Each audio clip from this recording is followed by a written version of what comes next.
Vitamin-like substances, page number 411, chapter 22. Those who have the new textbook, please mention the new page number in the chat box.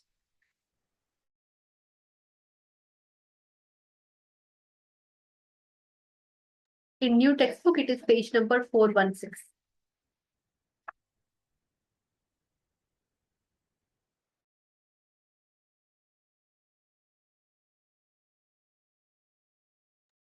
Just a minute.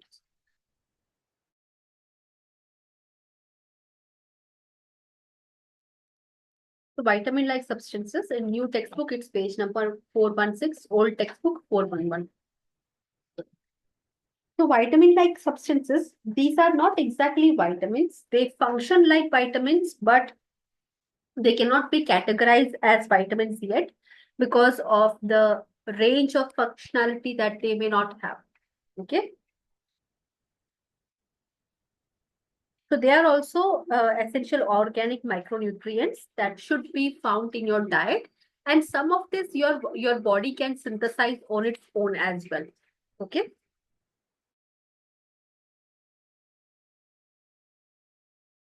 Some of this your body can synthesize on its own as well, but it's ideal to get the supplements through diet or through any other supplements, because why are they not classified completely as vitamins? They may occur in plants and animals, but they don't have any catalytic actions. Okay, they don't take part in any direct actions or any direct functions that you have in your body. Okay, unlike vitamins have very specific function, a range of function in different organ systems of your body. These vitamin like substances, they don't have that kind of function. Okay.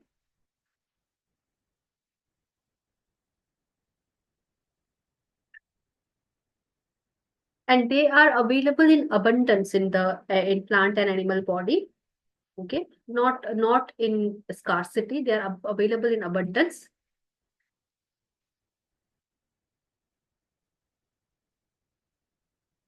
So first vitamin like substance, that is choline.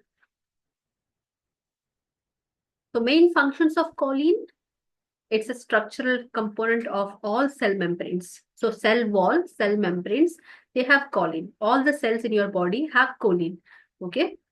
How do they help? They help in transporting and also metabolizing fat and cholesterol. Okay. So it keeps weight of your body. Okay. It can help in weight management to an extent. Okay. And it helps make some important neurotransmitter as well.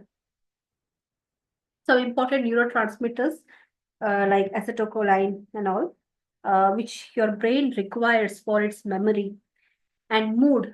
Okay, dopamine, serotonin. Okay, these all are neurotransmitters. So it is used by your brain.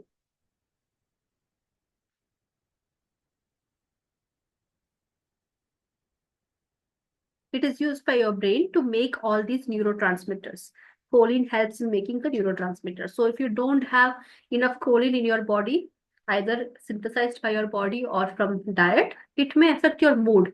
It may affect your memory. Okay.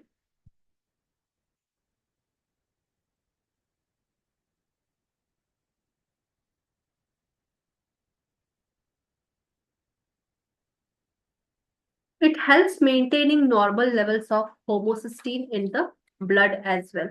Homocysteine is a protein. Okay, too much of homocysteine can lead to kidney-related issues.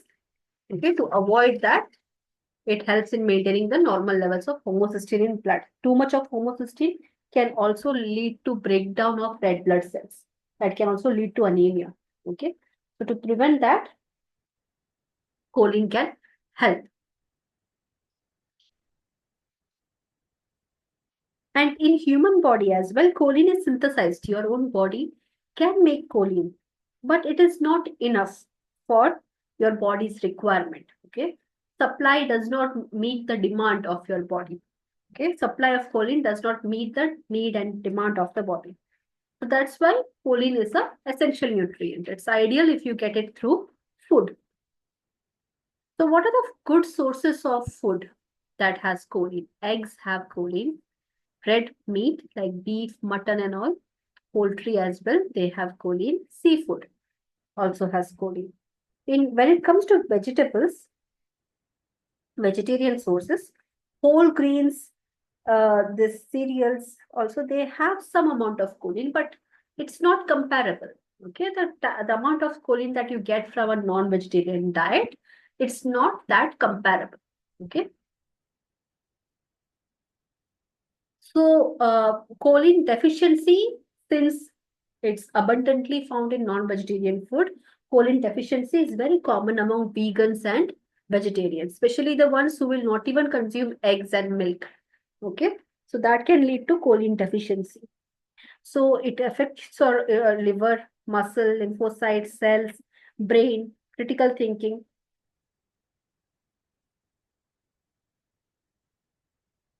So these things can be affected if there is a choline deficiency. And if a pregnant woman, if a pregnant mother is deficient in choline, again, just like folic acid deficiency, choline deficiency can also lead to neural tube defects in fetus. Neural tube defects like cleft lip, cleft palate, spina bifida. Okay, so these are the defects of the skull. The face is not well developed, absence of skull. Okay, the vertebral column is not well developed. So these issues can happen in a fetus if the mother is deficient in choline. Okay. So is it clear to all about choline?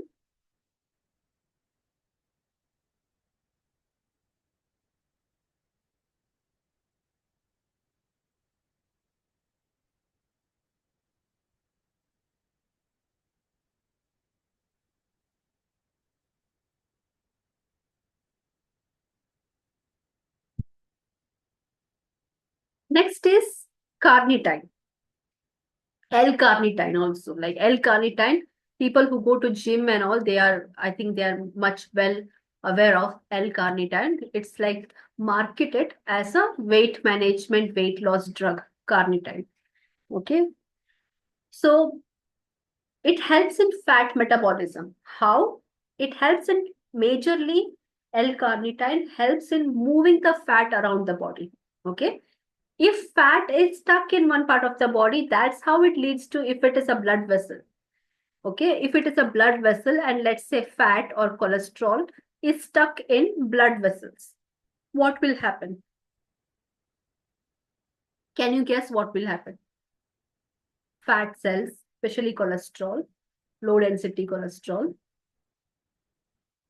if it is not moving, it gets stuck in the blood circulation somewhere in the blood vessels. What do you think will happen?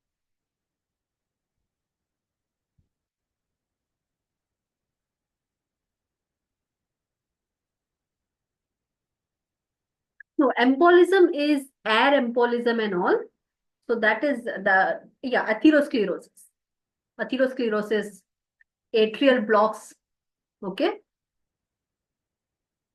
Cardiac issues because of atherosclerosis, hypertension, okay? These things will happen. These are very common, okay?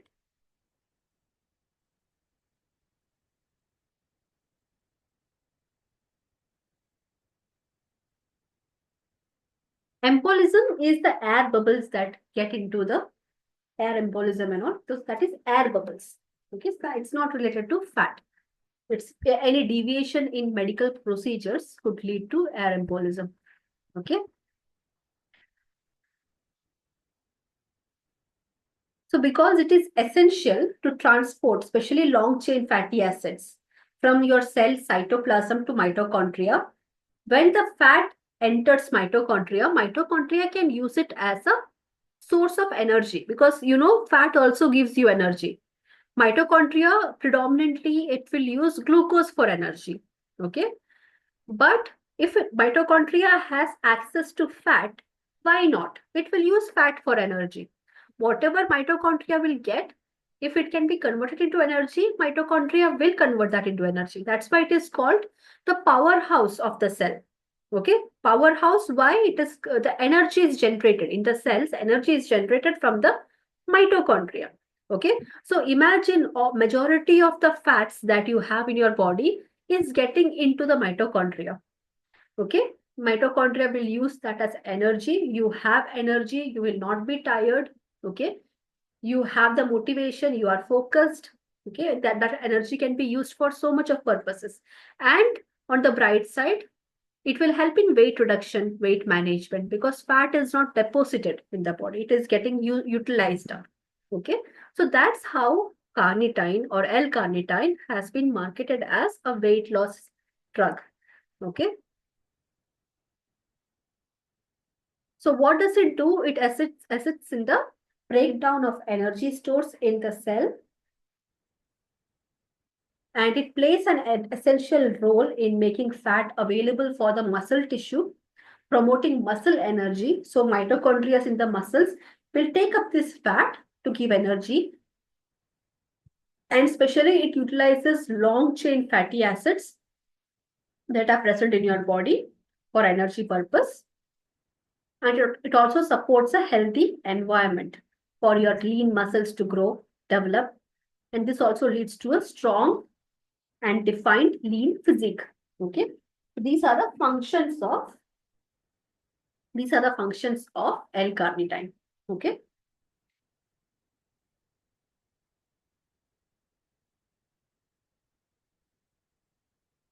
Then food sources, which are the food sources from where you get carnitine. Majorly non-vegetarian sources like beef, mutton, pork.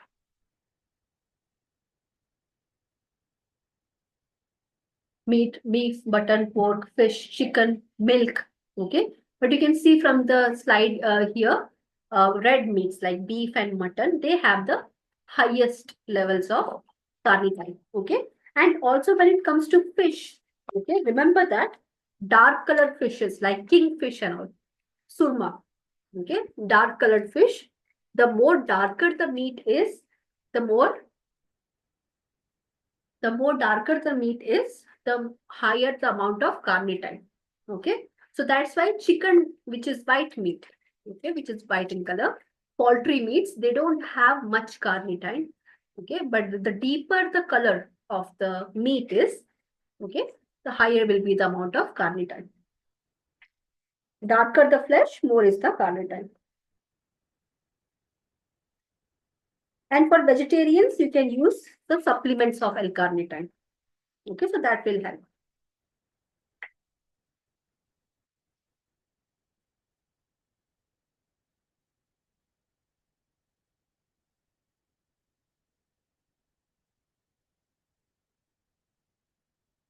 Next is coenzyme Q10.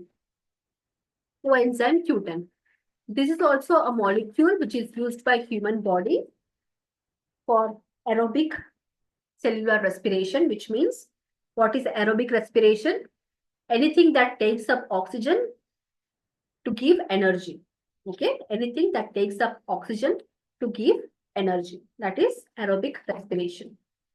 Okay, to provide energy. So when oxygen molecules are used to make energy, that is aerobic cellular respiration. Okay.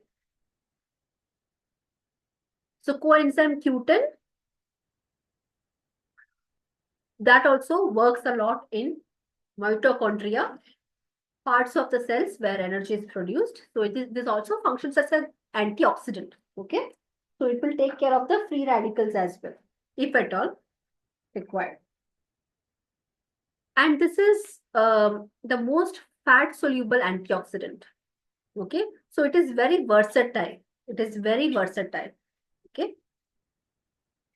So it will protect the areas that has fats, for example, the lining of your blood vessels against any oxidative damage. For example, imagine just like a pipe, inside the pipe surface, uh, fat cells are there, fat is available, okay?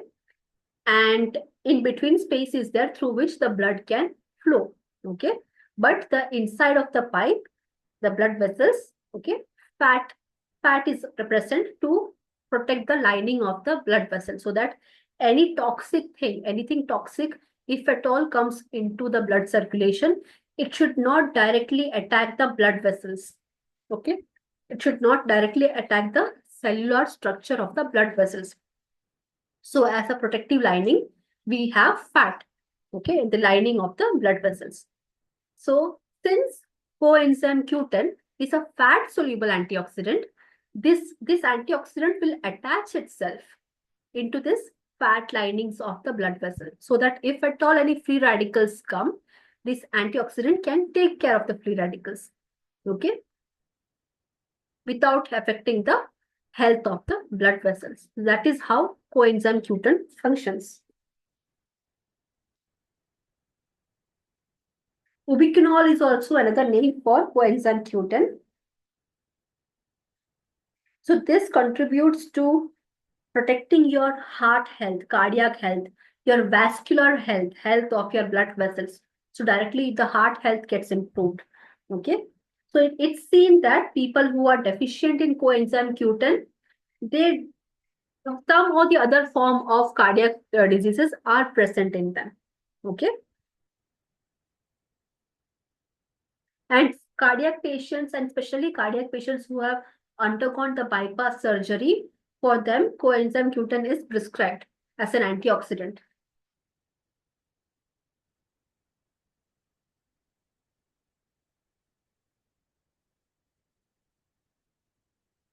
And the best food sources of coenzyme Q10 in non-vegetarian sources, organ meats like kidney, liver, heart. Okay, these organ meats are really good sources of coenzyme Q10. Okay, wild fish, pasture-raised egg yolk, grass-fed cattle butter. Okay,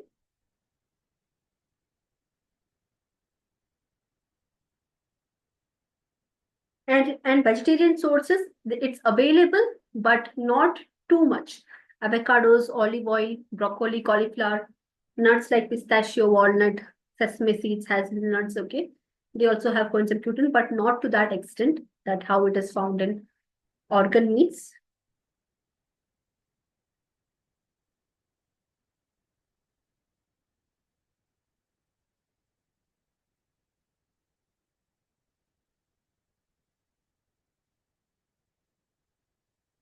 And it's seen that even if you are a non-vegetarian and you take the organ meat, still dietary intake to an extent is still insufficient. Okay, to the how the coenzyme Q10 should work in your body. Just if you're dependent on uh, food sources, it's not that effective. To the bioavailability of coenzyme Q10 is not too much from the direct plant-based or animal-based food products. So far, is it clear to all?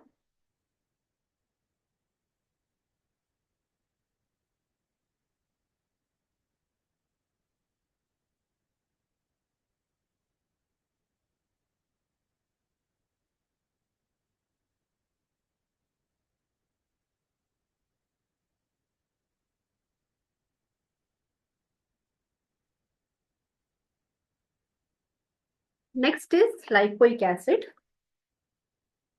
or alpha lipoic acid. It's a type of essential fatty acid, okay? And this has sulfur. This is the fatty acid which has sulfur compound attached to it. So it's an organosulfur compound.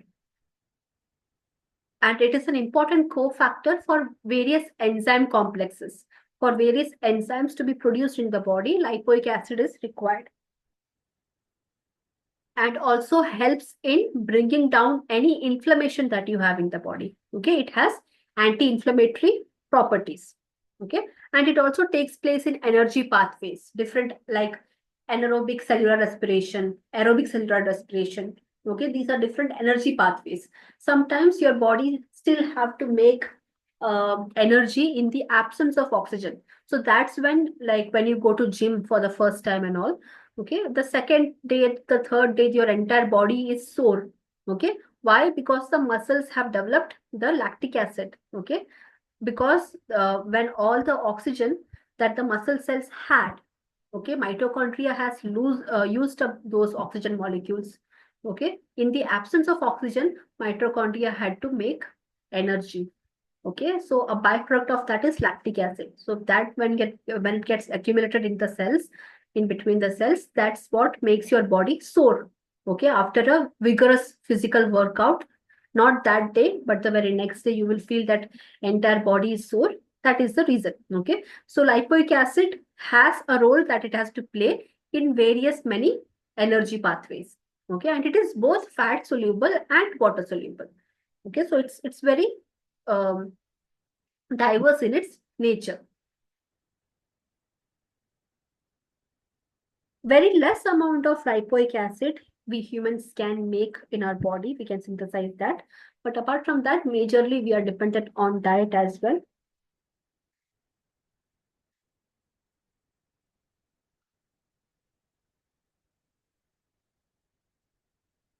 It also prevents oxidation that leads to free radical formation.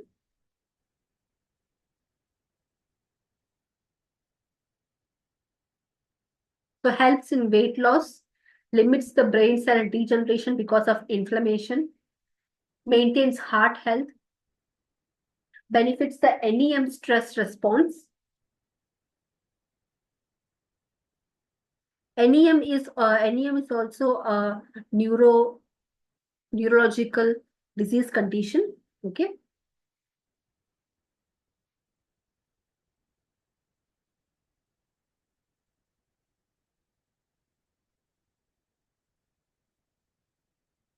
It's a neuroendocrine, your neurology as well as your endocrine system is affected.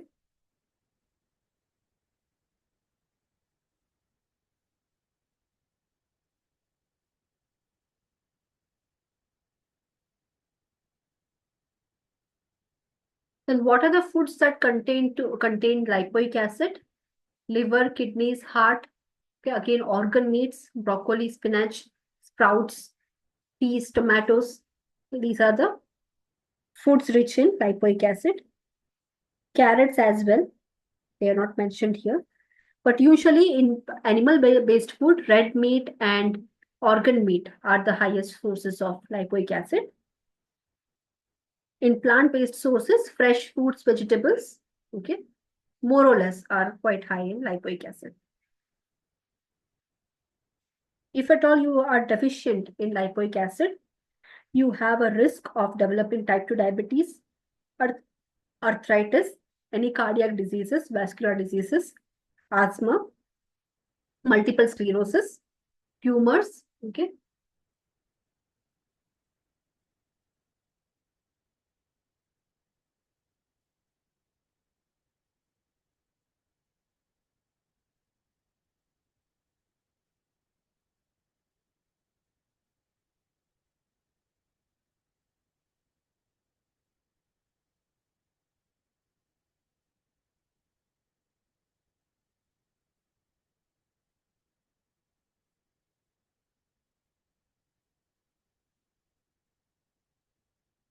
Then inositol.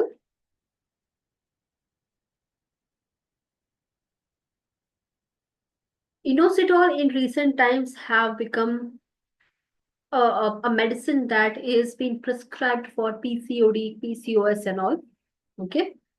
But it has other functions as well, apart from the female reproductive health. The other name for it is vitamin B8, but it is not a vitamin at all. It has not been classified as a vitamin, but the structure of this inositol is very similar to other vitamin B complexes. Okay. So it is kind of a pseudo vitamin. Okay. It acts like a vitamin, but it is not a vitamin.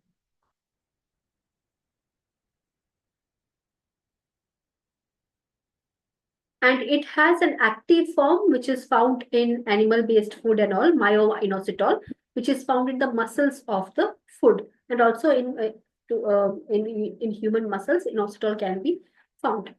Okay, and in vegetarian sources, foods like cantaloupe, that is muskmelon, oranges, okay, brown rice, liver, green leafy vegetables, they all are good sources of inositol. Okay. Exact RDA of inositol is not mentioned, but 300 to 1000 mg per day is a safe bet for humans.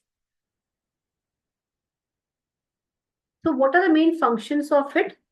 Apart from PCOD, even for mental health and all, like people who suffer from ADHD, attention deficit hyperactivity disorder, high cholesterol, schizophrenia, psoriasis is a condition of the skin.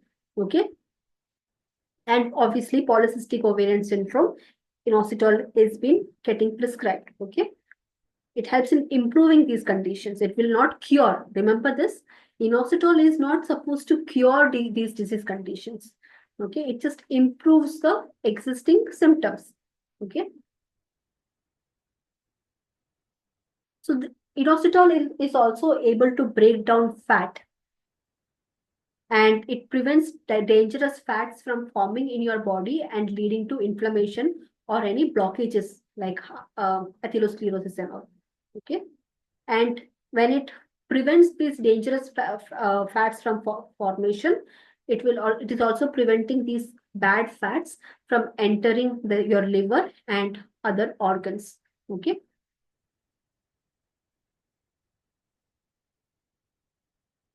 In PCOD or PCOS, it can also help you with the mood swings, PMSing, okay, weight regulation, weight management. For these things, these symptoms, inositol can work. And the weight reduction is not too much. Okay, weight reduction because of inositol is not that high. It's just 1.86 kg. It could be any bias as well. Okay, it's not drastic weight loss that inositol gives, but a little bit.